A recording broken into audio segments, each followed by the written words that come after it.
Hi friends, नमस्ते।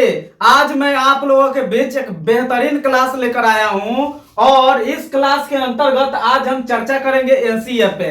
मित्रों, यदि आपको सीटेट फाइट करना है, सीटेट पास करना है, तो यह क्लास आपके लिए काफी महत्वपूर्ण है।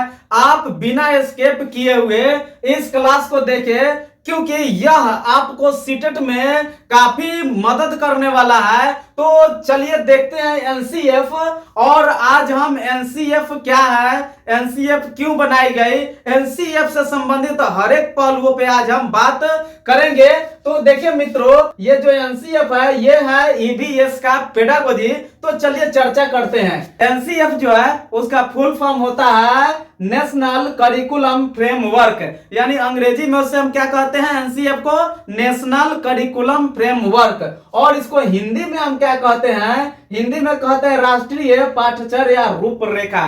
राष्ट्रीय पाठ्यचर्या रूपरेखा हिंदी में कहते हैं। और देखिए, समिति के जो अध्यक्ष थे उनका नाम था प्रोफेसर यशपाल, यानी प्रोफेसर यशपाल की अध्यक्षता में एनसीएफ लाया गया। और किस मंत्रालय द्वारा संबंधित है, तो ये जो है शिक्षा मंत्रालय भारत सरकार द्वारा संबंधित है। एनसीएफ शिक्षा मंत्रालय भारत सरकार द्वारा संबंधित है। देखिए साथियों, एनसीएफ जो है इसकी कुल 180 पृष्ठों पर इसमें चर्चा की गई है। देखिए प्रकाशन, एनसीएफ का प्रकाशन 2005 में हुआ। फिर देखिए प्रकाशक राष्ट्रीय शैक्षिक अनुसंधान और प्रशिक्षण परिषद द्वारा इसे प्रकाशित किया गया। फिर देखिए ये क्या है, कमेटी का नाम, ये किस कमेटी द्वारा एनसीएफ बना, तो इसका नाम है नेशनल स्टीयरिंग कमेटी, यानी नेशनल स्टीयरिंग कमेटी द्वारा क्या बना, एनसीएफ बना। देखिए प्रारंभ में इसमें 25 फोकस समूह थे, यानी ये जो एनसीएफ है इसमें जब इसकी प्रारंभ हुई, जब ये कमेटी बनी, तो इसमें 25 समूह थे। अब चलिए देखिए यहाँ क्या है, ये है एनसीएफ क्या है, what is national curriculum framework, यानी नेशनल करिकुलम फ्रेमवर्क एनसीएफ क्या है। तो देखिए NCF serves as a guideline for the schools in India. कह रहा है कि भारत में स्कूलों के लिए पाठ्यचर्या, पाठ्य पुस्तकों और प्रशिक्षण प्रथाओं के लिए एक दिशा निर्देश के रूप में कार्य करता है। एनसीएफ क्या है, वो सोचने वाली बात है। एनसीएफ क्या है, तो भारत में जितने भी ये स्कूल है उनके पाठ्यक्रम और पाठ्य पुस्तकों और शिक्षण प्रथाओं के लिए दिशा निर्देश करने का काम किसका है, एनसीएफ का है। यानी एनसीएफ ही पाठ्यचर्या और पाठ्य पुस्तकों और शिक्षण प्रथाओं के क्या करते हैं, उसकी गाइडलाइन करते हैं, उसे दिशा निर्देश करते हैं कि किस बच्चे को किस तरह पढ़ाया जाए। ये किसका काम है, एनसीएफ का काम है। अब देखिए एनसीएफ 2005 क्या है, एनसीएफ 2005 क्या है, तो एनसीएफ 2005 एक डॉक्यूमेंट है। क्या है, एनसीएफ 2005 एक डॉक्यूमेंट है, अर्थात एक पाठ्यचर्या है। एनसीएफ 2005 क्या है, एक डॉक्यूमेंट है या एक पाठ्यचर्या है। अगर इसे हम आसान भाषा में कहें तो स्कूल में जितनी भी एक्टिविटी होती है उनका कच्चा चिट्ठा है एनसीएफ। स्कूल में जितनी भी एक्टिविटी होती है उसका कच्चा चिट्ठा क्या है, एनसीएफ। अब मित्रों हम इससे आगे बात करेंगे। मित्रों अब तक भारत में कुल 4 एनसीएफ आ चुके हैं। कौन कौन सा, एनसीएफ 1975, एनसीएफ 1988, एनसीएफ 2000 और एनसीएफ 2005। इन चारों एनसीएफ में सबसे महत्वपूर्ण, सबसे फेमस और सबसे प्रसिद्ध जो एनसीएफ है वह है 2005। यानी आज हम जो पाठचर्या हमें मिला है, यानी आज जो हम पढ़ाई कर रहे, जो हमें पाठचर्या मिला है, वह एनसीएफ 2005 की देन है। तो चलिए देखते हैं एनसीएफ 2005 को। देखिए एनसीएफ 2005 की कुछ महत्वपूर्ण तथ्य, यानी एनसीएफ 2005 हमें क्या बताना चाहता है, हमें क्या गाइडलाइन देना चाहता है, यानी एनसीएफ 2005 का जो गाइडलाइन है उस पे हम चर्चा करेंगे। देखिए ये क्या है, बच्चों को पर्यावरण अध्ययन कक्षा 3 से 5 तक विज्ञान, सामाजिक विज्ञान और पर्यावरण के माध्यम से पढ़ाया जाना चाहिए। देखिए अति महत्वपूर्ण बातें हैं। बच्चों को पर्यावरण अध्ययन कक्षा 3 से 5 तक विज्ञान, सामाजिक विज्ञान और पर्यावरण के माध्यम से पढ़ाया जाना चाहिए। यानी जब हम बच्चों को क्या पढ़ाएंगे, पर्यावरण अध्ययन पढ़ाएंगे, किस क्लास के बच्चों को, 3 से 5 तक के, तो उसको विज्ञान, सामाजिक विज्ञान और पर्यावरण के माध्यम से पढ़ाएंगे। फिर देखिए ये 2 नंबर, पर्यावरण अध्ययन को कक्षा 1 और 2 को नहीं पढ़ाया जा सकता है। मित्रों पर्यावरण अध्ययन जो है इसको हम कक्षा 1 और 2 को नहीं पढ़ा सकते हैं। ये जो है 2005 कहता है कि आप पर्यावरण अध्ययन क्लास 1 और 2 को नहीं पढ़ा सकते हैं, क्योंकि बच्चे उस समय तक पर्यावरण अध्ययन को समझने लायक नहीं होते हैं, उनकी मानसिक विकास उतनी नहीं हो पाती है कि वह पर्यावरण अध्ययन को समझ पाए। तो पर्यावरण अध्ययन को कक्षा 3 से 5 तक विज्ञान, सामाजिक विज्ञान और पर्यावरण के माध्यम से पढ़ाया जाना चाहिए। फिर देखिए 3 नंबर, किताबें बाल केंद्रित होनी चाहिए, यानी किताब जो है वह पूर्ण रूप से बाल केंद्रित होनी चाहिए, यानी जिस लेवल के बच्चे हैं उस लेवल की ही किताब होनी चाहिए, यानी उस बच्चे के मानसिक योग्यता के आधार पे ही उसका सिलेबस, उसकी किताबें बनाई जानी चाहिए। देखिए अब 4 नंबर, रटने की प्रवृत्ति को बढ़ावा नहीं दिया जाना चाहिए। देखिए एक्चुअली होता क्या है कि बहुत से टीचर ऐसे हैं कि वह बार बार बच्चों से क्या करते हैं, बच्चों को रटने पर जोर देते हैं, लेकिन नहीं, एनसीएफ 2005 हमें कहता है कि बच्चों से रटवाना नहीं चाहिए, यानी रटने की जो प्रवृत्ति है उस पर ध्यान नहीं देना चाहिए। फिर देखिए ये बिंदु नंबर 5, करके सीखना, यानी स्वयं करके सीखना, यानी बच्चे जो हैं उन्हें आप अधिक से अधिक मौका दे कि वह स्वयं करके सीखे।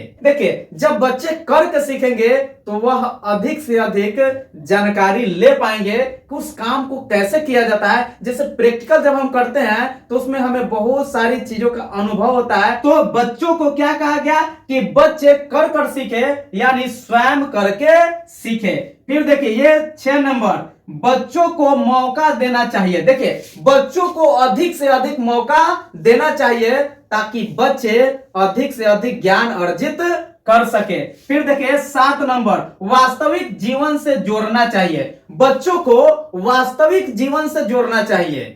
बच्चे को कैसे जोड़ना चाहिए, वास्तविक जीवन से जोड़ना चाहिए, तब बच्चे अधिक से अधिक ज्ञान हासिल कर पाएंगे और बच्चे की मानसिक विकास बहुत तेजी से होगी जब हम उसको वास्तविक जीवन से जोड़ेंगे। अब देखिए क्या है 8 नंबर बिंदु, कह रहा लर्निंग विदाउट बर्डन। देखिए एनसीएफ 2005 क्या कह रहा है, लर्निंग विदाउट बर्डन, यानी बच्चों को बिना बोझ के पढ़ाना। अब देखिए होता क्या है कि बच्चों को हम इतना ना बोझ दे देते हैं, इतना बोझ दे देते हैं कि बच्चा वह पढ़ नहीं पाता है और बच्चा अपना होमवर्क नहीं कर पाता है। तो एनसीएफ 2005 हमें कहता है कि बच्चों को लर्निंग विदाउट बर्डन, यानी बिना बोझ के पढ़ाना चाहिए, बिना दबाव दिए हुए, बिना कोई बोझ दिए हुए बच्चों को पढ़ाना चाहिए। फिर देखिए ये पॉइंट नंबर 9, एकता का विकास करना। एनसीएफ 2005 कहता है कि हमें बच्चों में एकता का विकास करना सिखाना चाहिए। यानी बच्चे एकता में किस तरह रहें, वे अपने साथियों के साथ किस तरह एक बंधन में बंध कर रहे, एकता बना कर रहे, यूनिटी के साथ रहे, इस पर एनसीएफ 2005 में गाइडलाइन देता है कि एकता का विकास करना हमें सिखाना चाहिए। फिर ये देखिए बिंदु नंबर 10, मातृभाषा का उचित स्थान देकर भाषाई समस्या का समाधान करना। ये बहुत सुंदर बातें हैं। मातृभाषा का उचित स्थान देकर भाषाई समस्या का समाधान करना। अब देखिए ये है क्या, मातृभाषा का उचित स्थान देना। कभी कभी होता क्या है कि हमारी मातृभाषा जो है वह अलग है, यानी बच्चे की मातृभाषा अलग है और उसके विद्यालय में किसी और भाषा में पढ़ाई होती है, तो बच्चे जो होते हैं उस भाषा को समझ नहीं पाते हैं जिस भाषा में पढ़ाई होती है, क्योंकि बच्चे का जो भाषा है वह अलग भाषा है। तो एनसीएफ 2005 कहता है कि बच्चे की जो मातृभाषा है उसी भाषा में बच्चों को पढ़ाना चाहिए। ऐसा क्यों? क्योंकि बच्चे के पास पहले से बहुत ज्यादा स्टोर है भाषा का, और उसी भाषा में जब उसको हम कुछ पढ़ाएंगे सिखाएंगे तो वे जो है अधिक से अधिक सीखने पाएंगे। और अगर बच्चे का मातृभाषा कुछ और है और अगर हम किसी और भाषा में उसको पढ़ा रहे हैं तो बच्चा अधिक नहीं पढ़ पाएगा, अधिक नहीं समझ पाएगा। तो एनसीएफ 2005 कहता है कि मातृभाषा का उचित स्थान देकर भाषाई समस्या का समाधान करना। यानी देखिए इससे संबंधित बहुत सारी प्रश्न आते हैं सीटेट में। अगर कोई बच्चा अपने क्लास में मातृभाषा का उपयोग करता है तो आप क्या करेंगे, ऐसे बहुत से प्रश्न आते हैं। तो मित्रों आप ध्यान दें कि कहीं भी मातृभाषा का जब यूज हो तो वहां बच्चे पर कोई प्रतिबंध नहीं लगाना है। बच्चे खुलकर मातृभाषा का प्रयोग कर सकते हैं। एनसीएफ 2005 कहता है अपनी मातृभाषा का उपयोग कर सकते हैं। अब देखिए यह बिंदु नंबर 11, छात्रों में अध्ययन के प्रति रुचि का विकास करना। और एनसीएफ 2005 में कहता है कि छात्रों में अध्ययन के प्रति रुचि का विकास करना चाहिए। यानी बच्चे कैसे पढ़े उसमें हमें एक विशेष प्रकार का हमें अपना कॉमन सेंस लगाना है कि उसमें किस तरह से हम रुचि का विकास करें ताकि बच्चे पढ़ने पाए, बच्चे सीखने पाए। फिर देखिए ये बिंदु नंबर 12, छात्रों का सर्वांगीण विकास हो। ये बहुत सुंदर बातें हैं। ये क्या है? बहुत सुंदर बातें हैं। एनसीएफ 2005 कहता है कि बच्चों का सर्वांगीण यानी बच्चों में सभी तरह से उसका विकास हो, इसके लिए इस पर एनसीएफ 2005 जोर देता है कि आप बच्चे को ऐसे टीच करें, बच्चे को ऐसे लर्न करें, उसको ऐसे पढ़ाए कि बच्चे का सर्वांगीण विकास होने पाए। तो बच्चों के सर्वांगीण विकास पे हमें अधिक ध्यान देना है कि बच्चे का किस तरह से सर्वांगीण विकास हो पाए। देखिए अब बिंदु नंबर 13, सामाजिक एकता का विकास करना। हमें बच्चों में सामाजिक एकता का विकास करना चाहिए। यह हमें कौन सिखा रहा है? एनसीएफ 2005। अब देखिए ईवीएस के कुछ महत्वपूर्ण तथ्य, ये जो है ईवीएस के कुछ महत्वपूर्ण तथ्य जो है जानना हम लोगों के लिए काफी महत्वपूर्ण है। तो देखिए क्या है, एकीकृत शिक्षण यानी इंटीग्रेटेड एजुकेशन। ईवीएस क्या करता है? जोर देता है कि बच्चों में जो हमारे विद्यार्थी हैं उनमें एकीकृत शिक्षण का भाव जगना चाहिए, यानी उनमें एकीकृत शिक्षण होना चाहिए। अब देखिए क्या है, पर्यावरण का महत्व। हमें पर्यावरण के महत्व के बारे में भी जानकारी होनी चाहिए। इंपोर्टेंस ऑफ एनवायरनमेंट, ये क्या है? पर्यावरण का महत्व। ईवीएस हमें पर्यावरण के महत्व के बारे में भी बताता है। पर्यावरण के महत्व को हमें जानना चाहिए। फिर देखिए बिंदु नंबर 3, पर्यावरण शिक्षण का सिद्धांत। ईवीएस का ये बहुत सुंदर तथ्य है, पर्यावरण शिक्षण का सिद्धांत, यानी इसको भी हमें जानना चाहिए। फिर देखिए ये क्या है, टीएलएम, ये काफी महत्वपूर्ण बात है। टीएलएम का फुल फॉर्म क्या होता है, तो टीचिंग लर्निंग मटेरियल।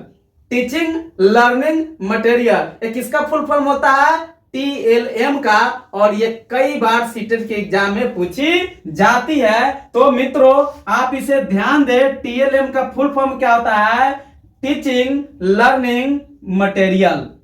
फिर देखिए सीसीई, सीसीई का फुल फॉर्म भी सीटेट में कई बार पूछा जा चुका है। सीसीई का फुल फॉर्म क्या होता है, कंटिन्यूअस एंड कंप्रेहेंसिव इवैल्यूएशन। फिर देखिए ये क्या है, 6 नंबर, एक्टिविटी इन ईवीएस। ये ईवीएस के कुछ महत्वपूर्ण तथ्य क्या है, एक्टिविटी इन ईवीएस पर्यावरण शिक्षण में क्रियाकलाप। 7 नंबर बिंदु क्या है, असेसमेंट यानी मूल्यांकन।